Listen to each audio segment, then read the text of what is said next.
Boa tarde a todos. Estamos ao vivo pela Top Rio FM, nas ondas do rádio, e também pela fanpage da Top Rio FM, com todos os parceiros, como Barreiros News, blog Barreiros da Cidade, blog Opinião Barreiros, também o Expresso PE Notícias, temos também a TV Barreiros e o Guia Hortante falando sobre o Covid-19, nos assolando em todo o mundo. E hoje um convidado muito especial é o professor que atua no IRD, que é o Instituto para a Redução de Riscos e Desastres de Pernambuco, da UFRPE, Universidade Federal de Pernambuco, que é o Laboratório de Imoiaqueis Assami, da Universidade Federal de Pernambuco. Ele já está se preparando para já estar nos estudos, ao vivo aqui conosco, e a transmissão está sendo pelas ondas do rádio, pela Top Rio FM, e também para toda a região da Mata Sul de Pernambuco, litorânea, e também o norte de Alagoas, chegando até Maragogi, nas ondas do rádio, uma audiência perfeita para que os nossos ouvintes possam receber o sinal com maior tranquilidade. Os parceiros também que estão envolvidos estão retransmitindo, como o blog Barreiros Esta Cidade, e também o blog Opinião Barreiros, além do Barreiros News, aí todos linkados conosco. Vou chamar o professor para que ele possa dar as boas-vindas a todos nós que estamos aqui nesse super importante de informação e de dados.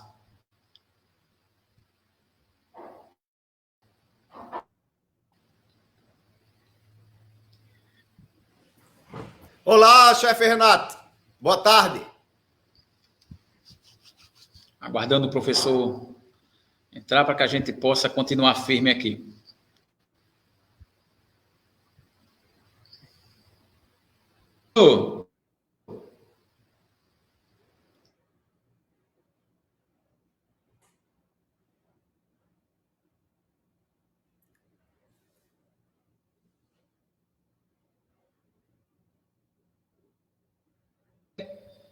Estamos agora com ele aqui já nos estúdios da Top Rio, já em meio remoto.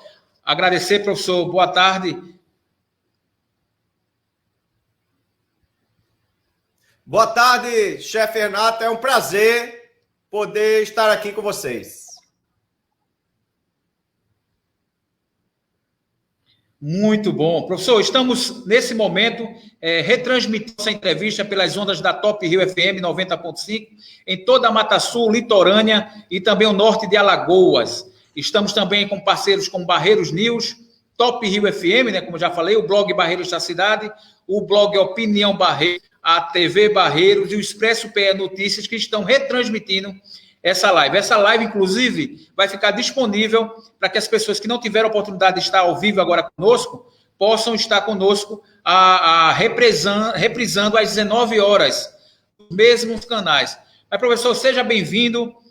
Um prazer imenso ter o senhor aqui presente nessa live, porque vai passar informações muito importantes para os nossos ouvintes e seguidores das nossas fanpages, para saber um pouco sobre essa questão da pandemia, sobre a questão do isolamento e esses dados que o senhor tem em mãos de uma forma muito ampla, né, sobre essa questão do Covid-19. Professor, fique à vontade, seja bem-vindo, dê as suas boas-vindas a todos os nossos seguidores e ouvintes. Obrigado, chefe Renato, obrigado a todos que estão aí nos ouvindo e nos assistindo, quer seja agora, quer seja depois na gravação. Eu sou Jones Albuquerque, eu sou professor da Universidade Federal Rural de Pernambuco e trabalho no Instituto para a Redução de Riscos e Desastres. É um instituto criado lá na gestão da professora Maria José, que era a reitora da universidade, e aqui no Laboratório de Imunopatologia, que é Isoazame da UFPE, que é um laboratório que trabalha com doenças, tem uma longa tradição de investigação de doenças. Quando a gente colocou o Instituto no ar, essa já é a nossa 7ª epidemia, né? A pandemia dessa proporção nunca, claro. A gente não tinha alcançado isso no mundo. E a gente trabalha sempre em emergências, etc. E o que a gente observou junto à Secretaria de Saúde aqui do Estado, que é parceira nossa de muitas datas, de muito tempo, que a pandemia teve um comportamento muito agressivo aqui no começo, e quando a gente começou com os primeiros casos, observe que a gente parou as universidades e o governo do estado sabiamente para as escolas também, e isso reduz bastante a infecção da curva aqui. E observe que tem uma queda drástica na taxa de infecção, mas depois as pessoas começam a se ambientar e em abril a gente tem uma taxa de infecção muito alta, medida. Isso é a taxa medida da população, depende dos exames. E a partir de então, a história, as pessoas estão mais lembradas, entraram desde ações de quarentena e etc., até distanciamento, isolamento, obrigação de uso de máscara em ambientes públicos e etc., para a gente tentar manter a taxa de infecção meio que controlada, e isso sim foi alcançado graças à população, que adotou as medidas e seguiu elas. O problema é que a infecção ela continua ascendente aqui, ó. E isso nos mostra que, apesar dos óbitos terem alcançado um certo patamar e de dezenas de dias, observe que a gente nunca mais foi para centenas de dias. Isso é bom, mas é preocupante demais, porque quer dizer que o vírus ainda está aí entre a gente e circulando a uma velocidade alta, uma aceleração alta, o que nos preocupa demais. Fazer uma analogia, é como se a gente tivesse no carro, 2 carros a 100 km por hora, um deles está com o acelerador pisado e o outro não. Ou seja, tem um carro que está a 100, mas ele vai para 180, 200. E o outro que não está com o acelerador pisado, ele está só mantido, ele continua a 100 km por hora. Então, ficar a 100 km por hora é perigoso, qualquer deslize, você pode capotar e etc. Mas estar a 100 km por hora com o acelerador pisado é mais perigoso ainda, porque você não tem noção de para onde está indo. Então, é assim que a gente está hoje. A gente está a 100 km por hora e a gente acabou de pisar no acelerador com a taxa de infecção. Essa é a nossa realidade, isso no estado todo e no país todo. A gente não tem áreas melhores e piores. Aqui em Pernambuco tem uma condição um pouco melhor que o resto do país, porque tomou as medidas antes. Mas agora a população parece que está esquecendo e isso pode deixar a situação muito crítica. Muito complicado. Professor, é um vírus novo, como todo mundo sabe que é um vírus novo. Por ser novo, atrapalha esses estudos? Sim, completamente. Porque a gente não entende ele. A gente não entende se realmente só os doentes graves vão a óbito. A gente não entende se a falta de olfato e paladar realmente é um sintoma marcante, como a gente chama, determinante. A gente não entende. A gente entende o que tem observado e fazer projeções para frente por muito longo prazo, tipo, daqui a 3 meses, as pessoas perguntam, o que vai acontecer daqui a 3 meses?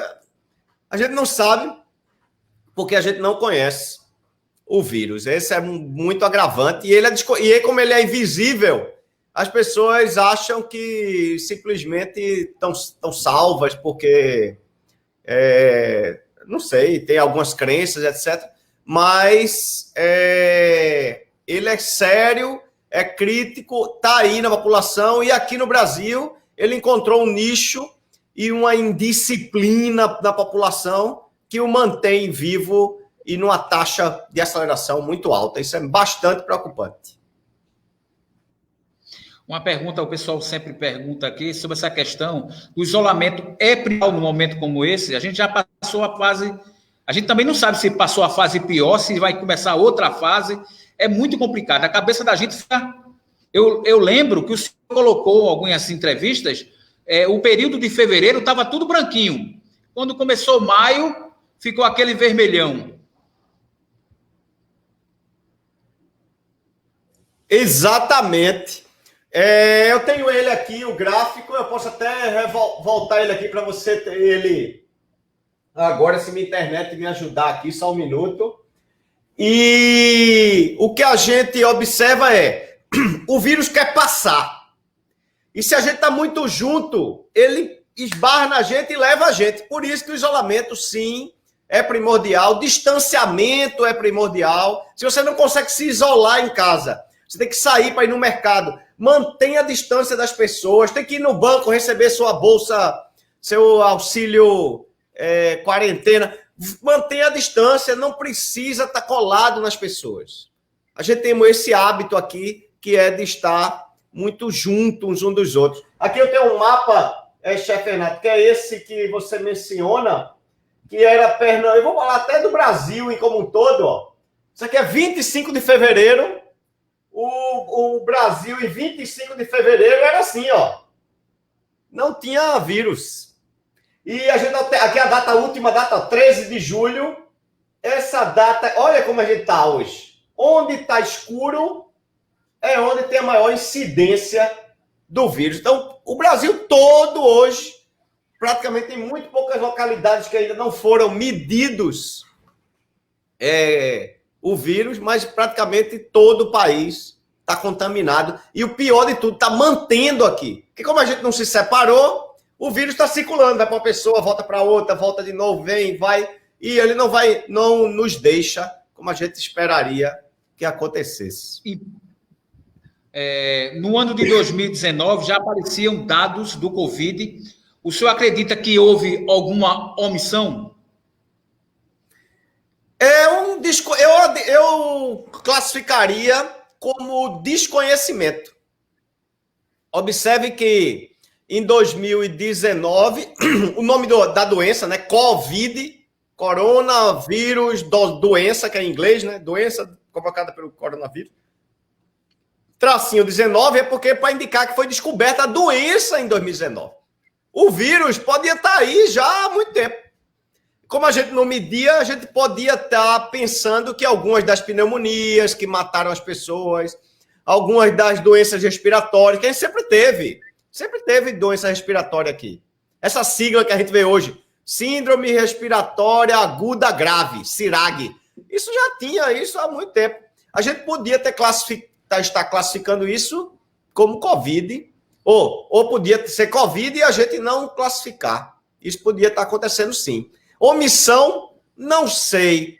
Pode ser simplesmente, como é que eu diria, uma letargia, um retardo em assimilar a informação e agir. A gente é assim.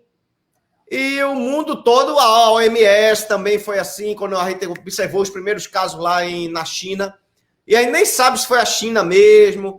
Até isso são incógnitas. O que a gente tem, na verdade, é um tempo. A gente demora para processar as coisas. Até hoje tem gente que acredita que a máscara não serve para nada, até hoje. Então, vai demorar para as pessoas acreditarem. Professor, por que os países, vou falar a nível país, mundial, né? Por que os países renegam tanto os dados do Covid? Renegam tanto?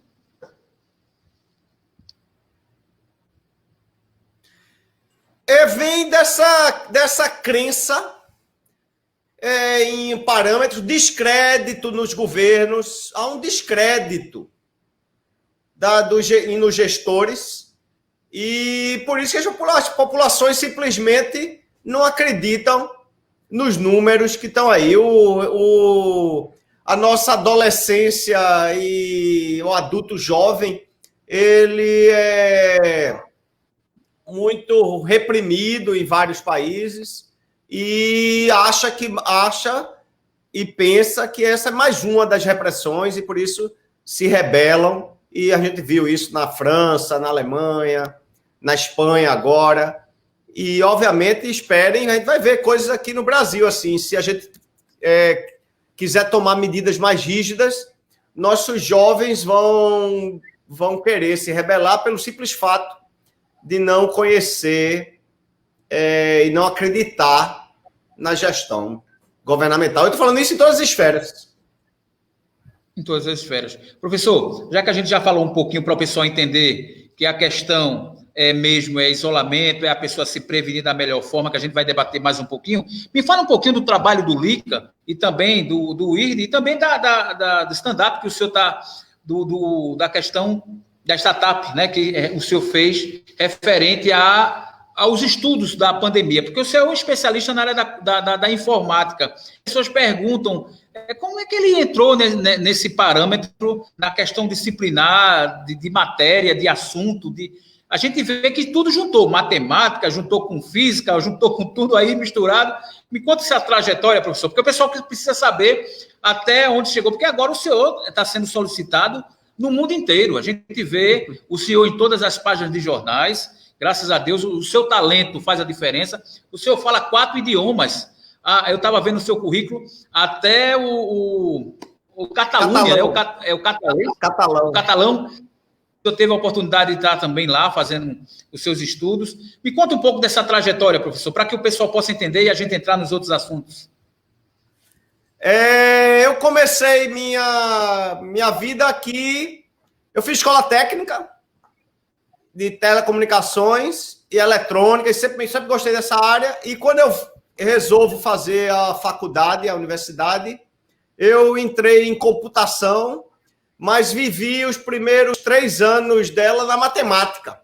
Então, muitas escolas de álgebra, eu gostava das abstrações matemáticas. E tive muito bons professores aqui na UFPE. Aí eu faço mestrado, faço doutorado, tudo em computação, mas sempre com viés matemático em todos os meus trabalhos. Até a minha tese de doutorado, quem vai ler, acha que é uma tese de computação e tem lá um bando de conta matemática. E isso foi na UFMG. E eu volto aqui para Recife. Em 2002, assumo a diretoria de uma empresa aqui, na época. E depois entro na Federal Rural como professor. E quando eu entrei lá em 2003. E em 2005, eu começo meus estudos sobre a matemática do espalhamento de coisas. Então, o que é que explica o espalhamento de um fogo, o espalhamento de uma notícia, o espalhamento de um vírus? E era o espalhamento disso em população. Essa área eu batizei de epidemiologia computacional, que são os modelos computacionais que são tirados desses espalhamentos. Então, parece que a gente está computando alguma coisa. E aí eu comecei esses estudos até que em 2006 eu conheço uma pesquisadora aqui do Ageu Magalhães, da Fiocruz, e a gente começa a trabalhar com esquistossomose, e a partir daí não parou mais, porque os modelos conseguiam explicar esses fenômenos, e trabalhei com esquistossomose, depois com as arboviroses, dengue, zika, chikungunya, depois com malária, chagas. Então tem uma trajetória que me colocou nisso. A startup que você falou é que em 2000, nesses estudos, um dos meus estudantes, Onísio, de Caruaru, bem formado, um biomédico, entra no grupo e a gente começa a resolver o problema de esquistossomose, e as pessoas me perguntavam muito: e como é que eu faço isso para a minha cidade? Aí eu fazia: olha, eu sou um professor, quem faz isso são meus estudantes de mestrado, doutorado, etc. Então eu não tenho escala. Aí ele falou: não, é porque a gente quer contratar você. Aí Onísio, ouvindo isso recorrentemente, monta a empresa chamada EpiTrack, e essa empresa chegou ao ápice de... Até hoje ela opera internacionalmente, e ela chegou a ser contratada pela FIFA para monitorar os jogos da Copa do Mundo de Futebol aqui, em 2014. Depois ele foi contratado pelo governo norte-americano. Depois ele foi contratado pelos Jogos Olímpicos para monitorar os Jogos Olímpicos aqui. O ano passado eu fui à África combater cólera. Esse ano a gente está tudo caminhando para ter um contrato agora. Daqui a pouco é assinado essas horas. Eu não posso dizer que porque ainda não chegou o papel assinado para mim, mas já está nos trâmites. Com o Unicef, para a gente fazer isso de novo na África. Eu ia falar agora, essa parceria está na pauta da gente, que é a Unicef no combate, a parceria. Depois o senhor fala, tem até alguns pesquisadores que estão aí com o senhor.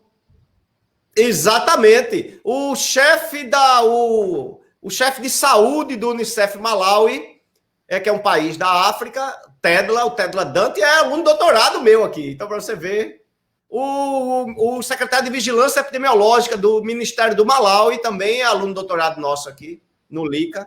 Então, esse é o cenário. Por que eu vim para o LICA? Porque o dado, a gente precisa conhecer o dado. Se eu simplesmente manipulo o dado, eu não sei o que está acontecendo com ele. E aqui no LICA tem uma equipe brilhante de virologistas, biólogos moleculares e médicos, infectologistas, etc. E foi aí que eu vim para cá em 2015.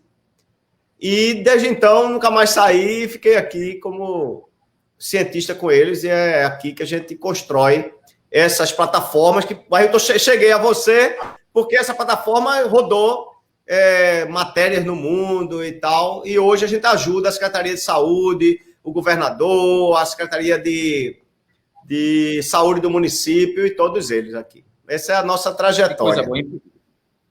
Isso é muito bom saber que a gente tem um espaço desse para estudo e uma dedicação completa por parte da sua equipe. E agradecer também ao amigo Sérgio Santos, que é membro do Movimento Escoteiro aí da Universidade Federal, o grupo escoteiro que a gente tem dentro aí da universidade, agradecer imensamente a essa equipe maravilhosa que recebe nossa juventude nas aulas, inclusive nas visitas, né? A gente está nesse período de pandemia, mas quando passar agora esse período, com certeza a gente vai voltar, professor, às nossas atividades conjuntas aí com os laboratórios, que é fantástico, a juventude adora trabalhar com a Universidade Federal de Pernambuco. Professor, aproveitando esse momento, essa questão das curvas, são tantos dados.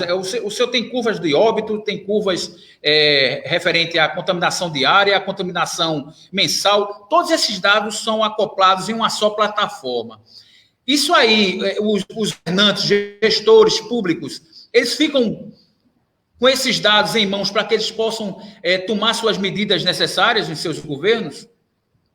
Sim, exatamente. Fica tudo online no site do IRRD. Aqui, ó, isso aqui é um monitor. Eu estou simplesmente navegando. Você podia estar navegando de casa.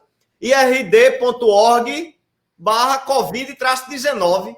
E você tem acesso a todo esse material de gráficos de risco por estado. Ó. Você pode vir em cima de um estado e clicar e olhar e ver a situação do risco na cidade. Depois a gente explica um pouco sobre esses gráficos.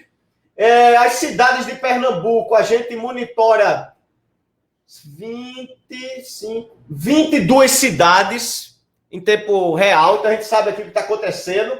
Eu pedi para o estudante, quando a gente falou da sua entrevista, para fazer o de Bezerros, que a gente não monitorava ele em tempo real, mas está aqui o Barreiros. A gente pode fazer uma análise nela. É Barreiros. Oi? Barreiros, professor. Barreiros. Perdão, eu pensei que era Bezerros. Eu peço a ele também, desculpe. Eu peço para ele fazer. Eu sempre aqui também. E os gráficos são muito semelhantes, que é o seguinte. Todos esses gráficos parecem uma melancia. Teve uma amiga minha, uma filha de um amigo meu, que falou, professor, por que você fica postando umas melancias na televisão? Parece realmente a melancia vermelho, o amarelo e o verde. E essa bolinha tem uma analogia, teve um colega meu que fez essa outra analogia. Eu vou pegar aqui a região de Palmares, né, que é aí. O vermelho quer dizer risco alto.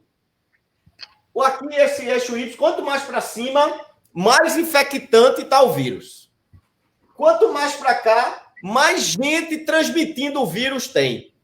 Então, o ideal é que a gente tenha pouca gente transmitindo o vírus com pouca infecção. Aí a gente está no verde.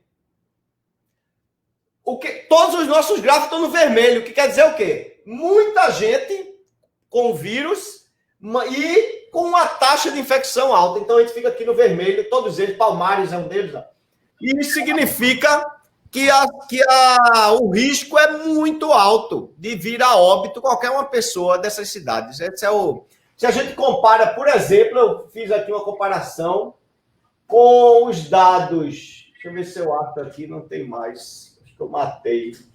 Tem aqui. Com os dados de Barcelona, por exemplo, que é na Espanha, que é o trabalho com o pessoal lá da Catalunha e tal. Observe que eles estão no verde, ó. Então, eles, por isso a preocupação deles de fechar, abrir e tal, a gente vê o povo na televisão andando. Sim, eles podem. Então, no baixo risco. O problema é a gente lá no vermelho querer fazer isso. Esse é o grande problema. É complicado. E parece, né? Eu acho que o nordestino, o pernambucano em especial, não é disciplinado, parece que eles não acreditam, a gente fica falando, mostra. Eu tenho filhos que são teimosos, eu tenho amigos que são teimosíssimos, eu tenho seguidores que são fanáticos pela questão política, né? E parece que a gente está brincando de falar de vírus de Covid. Ô, professor, seja bem sincero conosco aqui, o negócio é mais sério do que a gente imaginava, né? Pois é. Muito mais sério. E olha, eu, como você, eu trabalho para todos os ministérios. Eu trabalhei desde a FHC, Lula, Dilma, Temer, Bolsonaro. Continuo trabalhando com a Secretaria de Vigilância. Não tem isso. Pode trocar quem for. Eu quero proteger as pessoas. E o que a gente tem visto aqui é que o cenário é muito, muito grave. Porque a gente está em uma taxa de infecção alta e a gente não tem a consciência disso. Esse é o que você está relatando aí. As pessoas não têm a consciência de que um vírus pode passar de um indivíduo para o outro, com menos de 1,5 metro de distância. Não pode. A gente tem que estar com essa consciência na mão. Vários países, por exemplo, sempre que alguém dá um espirro, quando ele percebe que deu um espirro, alguma coisa, ele mesmo põe a máscara. As pessoas não entendem. Sabe esses hábitos que a gente tem quando vai espirrar, botar a mão, quando vai bocejar, cobrir a boca? Isso é um hábito de higiene. É isso que a gente tem que lavar as mãos. É um hábito de higiene. E isso não veio porque a gente gosta de ser higiênico, não. Isso veio porque se a gente não fizesse, a gente ia morrer com outras doenças. Essa é mais uma. Porque o pessoal... E ou a gente aprende a usar máscara e gel e se distanciar, ou ela vai levar um monte de gente. A gente aprendeu com AIDS, por exemplo, que as relações sexuais têm que ser protegidas. A gente aprendeu isso. E a mesma coisa, tá vendo aqui, com pneumonia, os hábitos devem ser modificados exatamente. Quanto tempo vai demorar para a gente modificar nossos hábitos? É uma excelente frase. É muito complicado. As pessoas... E criança, né? Criança, ele vê no adulto o espelho. Aí eu vejo um caba desse tamanho, tem um menininho, bota máscara. E o cara lá, grandão, não quer nem saber disso. Quer saber da sua sobrevivência, entre aspas, né? Porque está contaminando todo mundo e está acabando com a cadeia aí muito complicada. Professor, a questão da política do distanciamento, o senhor podia me falar um pouquinho sobre a questão do distanciamento? É necessário no tempo atual? Deve continuar de uma forma bem ampla? Exato. A gente aqui no nosso país, a gente não tem a cultura do espaço individual, pessoal. A gente esbarra muito em todo mundo. A gente anda no ônibus muito junto, a gente vai na feira, a pessoa chega junto de você. A gente vai as pessoas gostam de pegar em você, de tocar. A gente é assim, é da nossa cultura. E isso é um hábito que a gente vai ter que mudar. Ou seja, os mecanismos de espaciar ou de espaçar os indivíduos precisam ser adotados. E daí, as políticas de distanciamento precisam ser incorporadas. Como você falou muito bem, você é chefe escoteiro, o Sérgio é colega nosso e parceiro aqui, sempre traz escoteiros aqui para visitar os laboratórios, e a gente aprende com eles. Outro dia veio um time de escoteiro aqui, a gente aprendeu robótica com eles, sofisticadamente. O povo pensa que a gente sabe de tudo. Eu falei, não sabe nada não. Os meninos vieram aqui e ensinaram a gente como é que fazia robótica, claro. Ensinaram a gente como é que dava um nó, e chefe Renato, que eu nem sabia que podia, eles me ensinaram. Então, os meninos realmente... É esse pessoal que eu espero que vá culturando as populações mais velhas. Igual a gente aprendeu a usar o cinto de segurança, a gente aprendeu a não jogar o lixo na rua, A gente aprendeu a separar vidro do lixo em casa para que o nosso gari, que faz a limpeza urbana, não se corte com vidro. A gente foi aprendendo coisas. Essa pandemia precisa que se aprenda, mas numa velocidade muito rápida. Se a gente demorar, vai ter muito mais óbitos. Daí as previsões aí do povo, as projeções, com 200 mil óbitos, tem uma projeção de 200 mil óbitos no Brasil. E olha, a gente já vai, quando a gente falava nisso, todo mundo achava esquisito. E hoje a gente já vai aí para casa dos 100 mil óbitos e ninguém está tomando conta. Hoje morrem 1.200, 1.300 pessoas por dia e a gente parece que é normal. Isso é incrível. Que é normal. Infelizmente, né, professor? O senhor poderia passar para a gente referente a algumas dicas? O senhor já passou vários hábitos aí referente à questão da prevenção, do combate ao Covid. Mas a gente sabe que tem países que são subdesenvolvidos. Eu vi o senhor falando, inclusive, que na Suécia e em alguns outros países, as pessoas têm um diferencial, que lá parece que o negócio fica mais restrito. E tem a questão também da África. A África, o senhor falou em alguns momentos que a aglomeração é muito maior do que a gente, a questão do saneamento básico é muito pior do que o da gente, e parece que lá não se desenvolveu como a gente. Pois é, perfeito. Esse é o motivo que a gente vai assessorar o Unicef agora, que não se desenvolveu porque ainda vem, ou não se desenvolveu porque os indivíduos têm postura e comportamentos que não deixam. A Europa que você citou, que é ali o leste europeu, eles têm um aprendizado que é muito sofisticado, que é o seguinte, é o aprendizado da guerra. Eles aprenderam a viver em guerra. Eles aprenderam a viver, comprar uma bandeja de ovos e passar 15 dias em casa com uma bandeja de ovos, o indivíduo. Comendo um ovo por dia. Ele aprendeu isso. E do rico ao pobre. Todo mundo. Então, quando ele tem essa cultura e vem um novo vírus, ele chega e compra ali 2 meses. Ele passa 15 dias com uma bandeja de ovos. Então, imagina se ele puder comprar um pão, uma fruta. Então, ele compra um pão, uma palma de banana, uma bandeja de ovos e ele fica 15 dias em casa na maior tranquilidade. E aí o vírus passa e isso vai embora. Essa é a cultura ali do leste europeu, por exemplo. A Suécia, que você citou, eles têm um distanciamento social intrínseco neles. Se você chega no ônibus, ninguém esbarra em você, mesmo no ônibus. Ninguém esbarra em você no supermercado, ninguém toca em você. Então, eles já têm isso. O que eles fizeram? Aumentaram um pouquinho. Aí, o vírus realmente circula. Eles têm esse hábito do isolamento social, o do distanciamento. Eles não ficam circulando na rua. Eles têm esse hábito deles. Então, isso segura. Os países africanos, essa é uma grande incógnita. Pode ser que eles já tenham algum dos anticorpos? Pode, sim. Pode ser que seja comportamentos. Eles moram, como são muito pobres, eles não são aglomerados verticalmente. Então, não moram em edifícios, em prédios.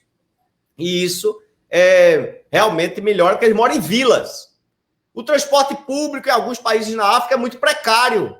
Não existe. Então, eles não aglomeram as pessoas. O que é? Eles andam muito de bicicleta. Muito a pé. Eu sei disso que eu passei 40 dias lá no sul do Malawi, fronteira ali com a Tanzânia, com Moçambique. E é uma região, essa região que vem em filme, que passa uma girafa. Você vai ver uma girafa, você se espanta, você não está acostumado a ver uma girafa na rua, mas lá a girafa passa e você tem que... porque a parte é um ambiente, como é que eu diria? Espalhado já, espacializado. A gente nas cidades se adensou muito. Quando se adensou, o vírus circula muito rápido. Esse é o grande problema nosso aqui. E, como você alertou muito bem, a consciência.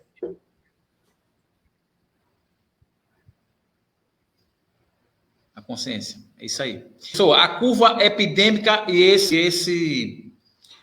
seu achatamento. O senhor poderia mostrar mais alguns gráficos aí, referente para a gente poder se animar um pouco ou desanimar um pouco? Porque o pessoal fala tanta da coisa aqui nos comentários que eu fico até assustado.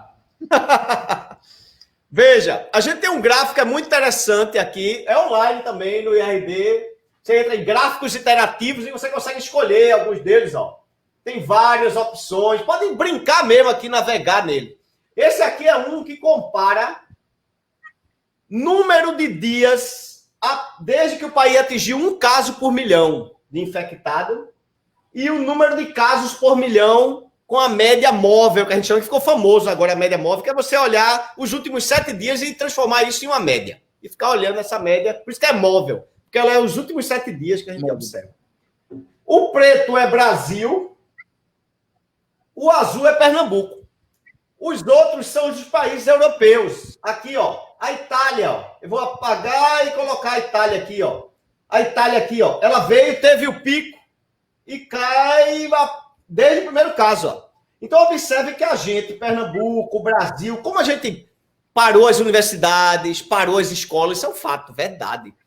A gente achata a curva mesmo, a gente não começou tão agressivo quanto eles, ó. Só que acontece, depois a gente perde o controle, eles voltam e a gente continua subindo. O Brasil pior que Pernambuco, ó. Olha os Estados Unidos aqui, ó. A gente só está comparado aos Estados Unidos. Pernambuco estabiliza, se você quiser, dá para grosseiramente passar uma reta aqui, ó. Por isso que o governador está dizendo que tem uma estabilização. Tem sim, fato. Aqui, ó. Agora, essa estabilização é muito inconstante. Pode ser que daqui, ó, ela tá indo de novo, ó. Pode ser que ela vá embora. Ou pode ser que caia. Isso aqui é os infectados e nos óbitos acontece a mesma coisa, ó. E os óbitos, a gente teve um pico de óbito dia, sim, isso é um fato. E depois já uma ligeira queda no número de óbitos, verdade também, verdade. Só que a gente está aqui, ó, numa estabilização. Se isso aqui transcende de novo, a gente volta para os patamares da Itália, da Espanha, da Alemanha. Então, se a gente observar, o que a gente tem hoje a gente conseguiu dar uma achatada, como a gente diz assim, a curva epidêmica, que diz quão concentrados estão os casos. E é por isso que diz um pico, porque normalmente essa curva alcança um ápice e depois, porque senão, se ele não alcançar, todo mundo morre. Então é esperado que toda a curva epidêmica caia, porque senão a população inteirinha do planeta vai morrer. É igual a notícia, que quando a gente fala, tem um momento que todo mundo ouve e depois a notícia esfria. Se você não rejeitar de novo, ela não... É a mesma coisa aqui. O que a gente tem feito com o vírus? A gente tem alimentado o vírus. Então as pessoas têm que pôr na cabeça que toda vez que ela está na rua junto de outra pessoa, ela está dando de comer ao vírus. Esse é mantendo ele vivo. Isso é que é ruim. Professor, a questão dos pais, a gente sabe que o senhor toma conta de um instituto sobre desastres, né? Essa questão que é o risco e desastre de Pernambuco. Isso. O senhor já viu alguma coisa parecida com essa pandemia? Nunca. Já teve cenários graves, mas logo depois eles... Qual é a diferença dessa pandemia? Ela tem uma gravidade, só que ela está perdurando. Isso nunca aconteceu, não aconteceu em país de um lugar do mundo. Observem que algumas doenças, tipo dengue, tipo chikungunya... O ebola chegou a isso? O ebola chega assim, mas não perdura, porque as ações são muito grandes. E aí, cai, isola-se, elimina-se a circulação de pessoas. Como o ebola é muito mais letal... eles bloqueiam mesmo as fronteiras e as pessoas não conseguem entrar e sair dos países. Lá no Congo, que é a República Dominicana do Congo, que é um país no meio da África, na África Central, eles têm já essa cultura. Toda vez que sai um surto de ebola, eles bloqueia tudo, plástico, isola, e aí o surto cai. Eles já sabem fazer lockdown há anos. A gente tem que aprender a fazer isso. Que é, quando tem um surto...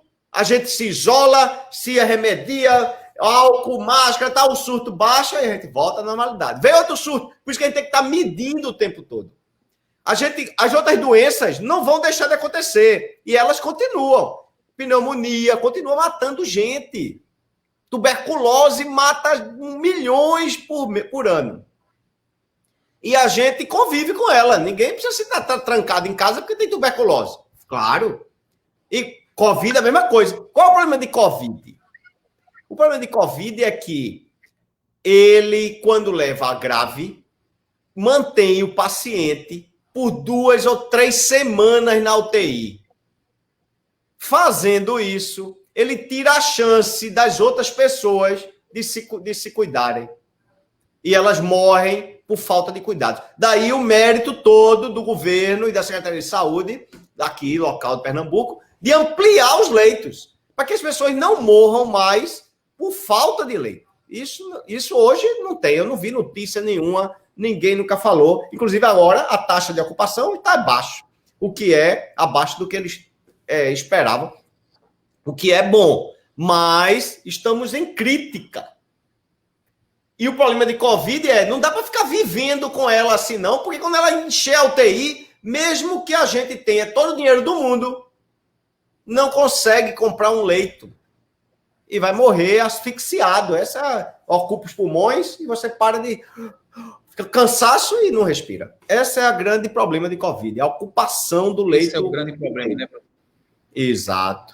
Professor, a gente sabe que os profissionais estão em todo momento aí no combate. Muitos até abandonaram. Eu tenho histórias aqui, em alguns pontos, abandonaram. Eu não vou de jeito nenhum, porque eu não vou aguentar aquilo por falta de estrutura.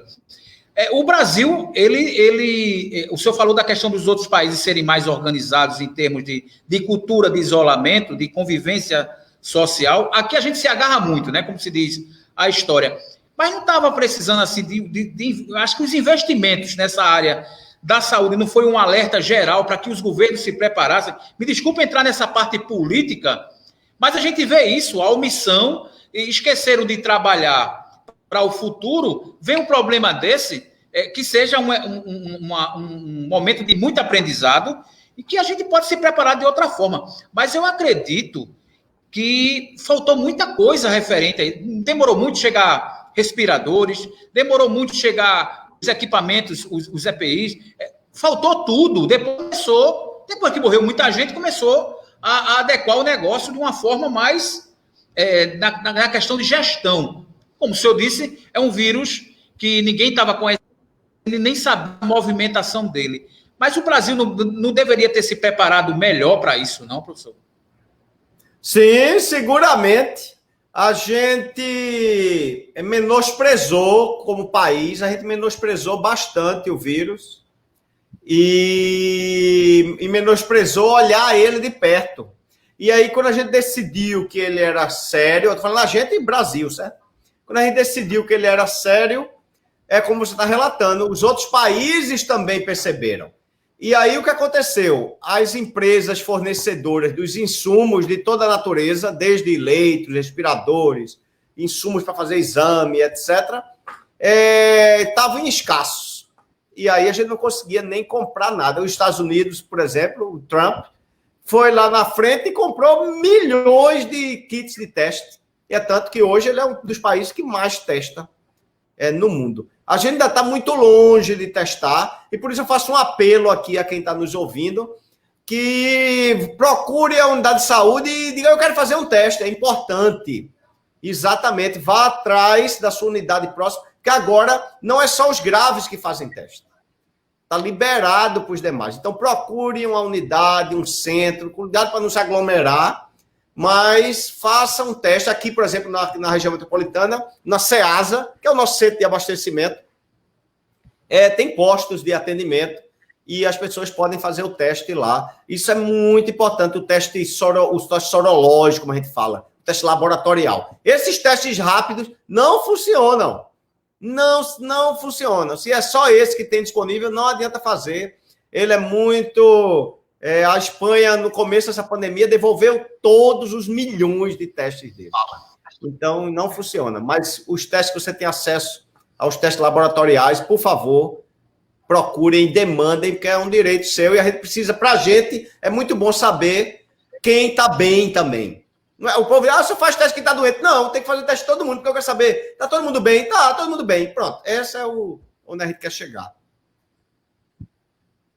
Ok, professor. Professor, a gente pode ir num pedacinho aqui dos comentários. Eu sei que o senhor tem uma missão aí em breve aí, pode ser chamado a qualquer momento. Isso. E a gente tem que respeitar esse seu lado profissional. Até, eu falei para você de 2,5, tá até rendendo, viu?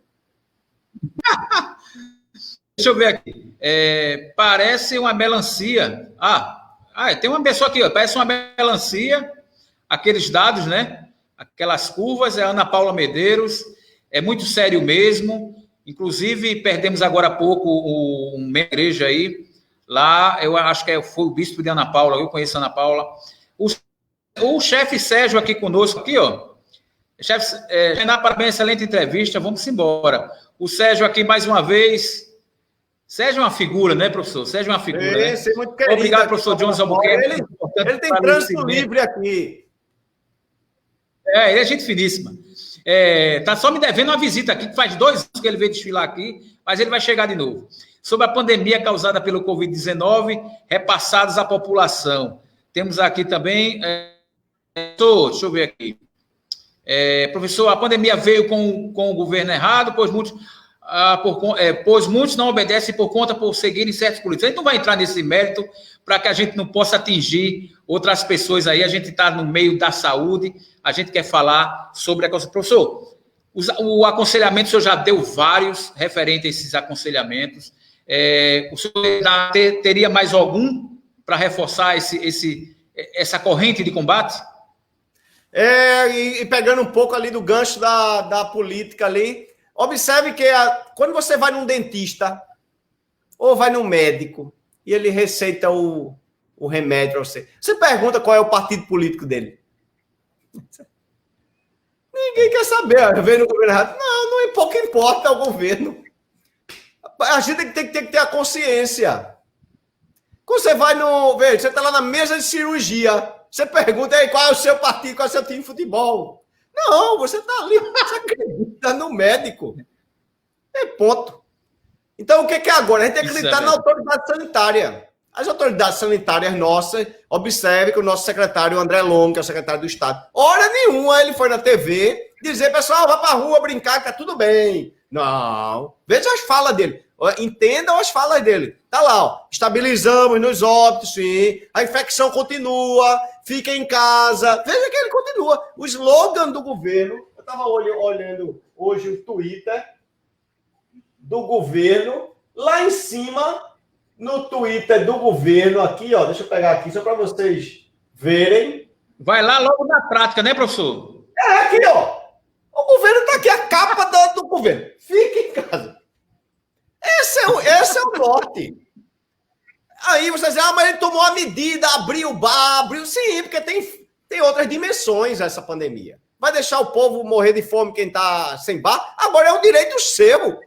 Você tem uma escolha, para que você vai no bar? O bar abriu, você não precisa ir. Se o supermercado abriu, você vai se você quiser, vai numa hora que você não gosta ou não. Agora, qual é o problema? É o trabalho. Então, deixa as pessoas que trabalhem circular. Se você não... vamos dar uma passeadinha no calçadão. Pra quê?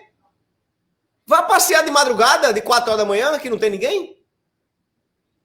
Mas vai dar uma passeadinha na hora que tá todo mundo? Não, que é isso? Mantenha o respeito ao próximo. Ao próximo. E o Santo tá fazendo isso, é pra você, não. É pro próximo. Ó, aqui o slogan. Fica em casa. Nosso maior compromisso é com a vida. Isso é o governo de Pernambuco. Que as pessoas dizem, mas tá abrindo. Eu falei, sim. Porque são as dimensões econômicas, políticas. A dimensão sanitária está explícita aqui. Ó. Ninguém quer ser prejudicado por um problema de saúde. Ninguém quer ir no restaurante ser prejudicado por uma alimentação. Ninguém quer cair dentro de uma fossa, de um saneamento básico. Todo mundo sabe das consequências. Aí fica envolvendo tudo isso, mas isso é sério. Professor, uma pergunta que não quer calar, que a gente já está na correria. Veja só, a Ana Paula, ela é professora. Será que as escolas voltam? Excelente pergunta, Ana Paula. Excelente. Não deveriam, nesse momento, não deveriam. Porque, como a gente falou aqui já, a gente não entende o vírus. A gente está começando a estudar ele. 2, a gente não tem hábitos. Não tem. E o que vai acontecer? Vão a óbito. Aí, mas crianças vão a óbito menos que os adultos. É verdade. Mas de cada escola, você vai levar uma criança a óbito. Que pai, em plena consciência, vai colocar suas crianças ali para saber que uma vai a óbito? Essa é a grande... Não pode. Hoje Então, mesmo que a escola abra, não leve seu filho. Poxa, se for não. Pronto. Amanhã, no próximo ano, ele se recupera. Oxe, não há problema. Não vejo problema algum nisso.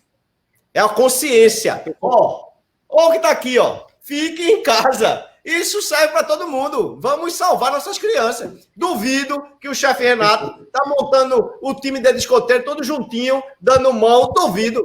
Está fazendo ações separadas, claro. É igual a Sérgio. Ações separadas, claro. Foi uma escola. Foi uma das primeiras. Sala de aula. Os escoteiros mesmo, de toda a Mata Sul, eu só autorizei os escoteiros da Mata Sul a atuarem em forma de recebimento das doações e pegando a doação diretamente para o órgão competente. Mas nós não estamos em atividades escoteiras nesse período. Eu proibi completamente, porque é uma responsabilidade muito grande, professor. Imagina uma criança dessa, o remorso, primeiro pelo remorso, que eu vou ter o remorso como gestor daquela instituição. E eu acho que um diretor, um secretário de saúde, como o senhor mesmo falou, o André Longo, ele de jeito nenhum, ele fala, vá para a rua e faça... Não, ele é contundente na questão do fica em casa. Então as pessoas têm que entender isso, que existe nesses gestores equipes preparadas, exemplo, como o senhor aí, que vem aconselhando os governos. Isso é primordial e tem pessoas que não estão levando em conta esse procedimento. Não tem que abrir, tem que participar, porque tem que sobreviver, porque tem que garantir o emprego. Tudo bem. Agora, você tem um livre-arbítrio, né, professor? Então tem que respeitar isso também das pessoas da melhor forma.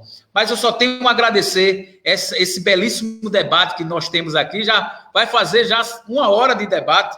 Excelente. Eu queria externar todo agradecimento em nome da Rádio Top Rio FM, Barreiros News, de todos os canais que estamos retransmitindo aqui pelas ondas do rádio e pela internet. Dizer, professor, que as portas estão abertas aqui, a hora que o senhor precisar informar qualquer coisa, e que também nos receba, e como sempre nos recebeu.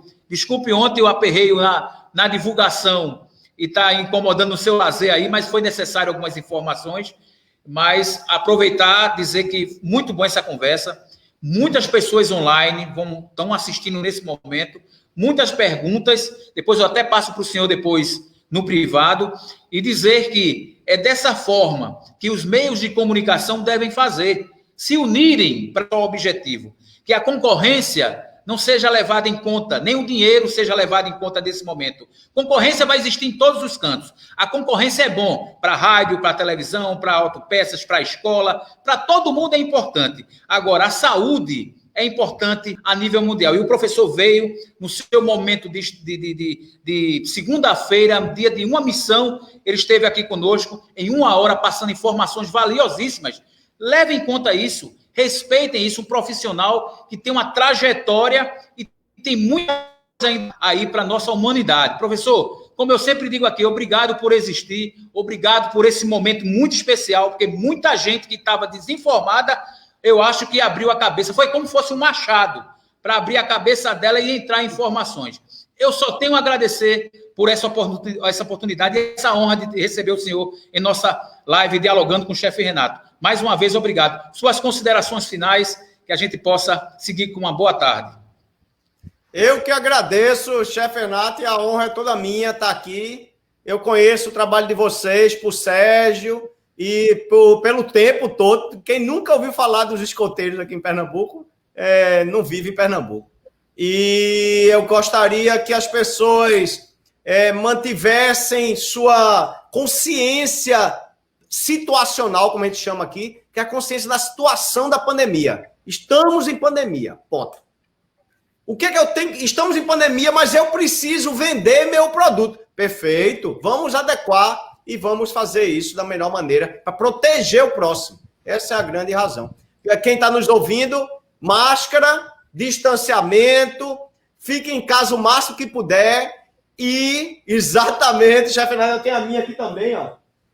Eu sempre ando com a minha, quando alguém vem aqui no laboratório, eu ponho a minha máscara e agente gel, exatamente aqui, ó. O meu gel está aqui, vive na minha mão e mantenham sempre isso.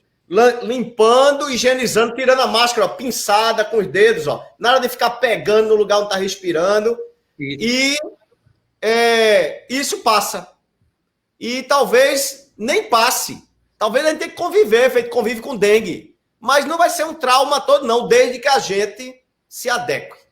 Adeque aos novos hábitos. A gente precisa criar novos hábitos, como a gente criou no passado, o hábito de se vestir, o hábito de escovar o dente. E são hábitos de higiene que a gente adquiriu para sobreviver. A gente vai ter que adquirir outros, como essa de máscara, etc. Obrigado, Ana Paula aí, e obrigado, chefe Renato, pela oportunidade, e realmente estou aqui à disposição. Tranquilo, professor. Com certeza, em alguns momentos a gente chama o senhor numa emergência aí, algum momento aí. Eu tenho certeza que o senhor vai nos receber de uma forma muito ampla e muito cortês, como está sendo nesse momento. Fique com Deus, a gente termina a nossa live aqui. Eu sempre termino dizendo que o que precisa é o povo ter consciência e ser unido para o próximo, servir, aprender a servir. Se a gente usa essa máscara, é para o próximo. E as pessoas estão pensando nesse tempo, professor, muito nos seus umbigos, né? Esquecendo do próximo. E a gente está aqui para passar essa informação. Professor, mais uma vez, obrigado. Tenha um bom dia, tenha uma boa missão. E a qualquer momento a gente pode ver o senhor aí nas redes de televisão aí dando entrevista e aprendendo muito mais. Ok, professor? Um forte abraço, boa tarde. E a todos que acompanharam nossa live, ao Barreiros News, Top Rio FM, blog Barreiros da Cidade, tem a Opinião Barreiros, a Expresso Pé Notícias e o Guia Oxaxei juntos nessa luta. A todos os gestores municipais que nos acompanham nesse momento, agradecer mais uma vez em nome da Prefeitura de Barreiros, Rio Formoso, Tamandaré, Siriaém, Gamileira, Palmares, Cabo de Santo Agostinho, Porto Calvo, Maragogi, todas são cidades que abrangem nossa audiência. Agradecemos imensamente, professor, mais uma vez. Um forte abraço, fique com Deus. E nós ficamos por aqui, mais uma vez. E amanhã nós estaremos com o prefeito da cidade, o vice-prefeito da cidade do Recife, Luciano Siqueira, que vai falar um pouco também referente à pandemia e como gestor público. Amanhã, prefeito Luciano Siqueira estará conosco às 19 horas, falando também sobre Covid e a questão da gestão pública. Forte abraço, professor. Fique com Deus. Até mais. Obrigado a vocês. Ok, estamos aqui terminando nossa live. O professor terminou as suas explanações e nós terminamos nossa transmissão ao vivo pelas ondas do rádio. Agradecer ao Ever Mafra, que está lá nos estúdios também, estúdio 2 da Top Rio FM, juntamente com a Cleide no estúdio 3, fazendo os caracteres e as perguntas. E agradecer ao pessoal dos escoteiros que estão aqui, também fazendo todo o apoio na questão dessa transmissão. Um forte abraço. Essas lives é de nível social, para que as empresas parceiras tenham a sua responsabilidade parcial. Aqui não tem lucro, aqui tem responsabilidade social. Top Rio FM, Barreiros News, blog Barreiros da Cidade, Barreiros News, Expresso Pé Notícias, Guia Oxaxei, tem uma responsabilidade, e blog Opinião Barreiros. Todos uma responsabilidade social com você, cidadão, ouvinte e seguidor e internauta. Um forte abraço, fiquem com Deus. E eu fico por aqui, como diz, eu sempre digo, Luciano Senta termina o jornal, eu também termino dessa forma a nossa live. Fiquem com Deus e na jornada das estradas da vida. Um forte abraço.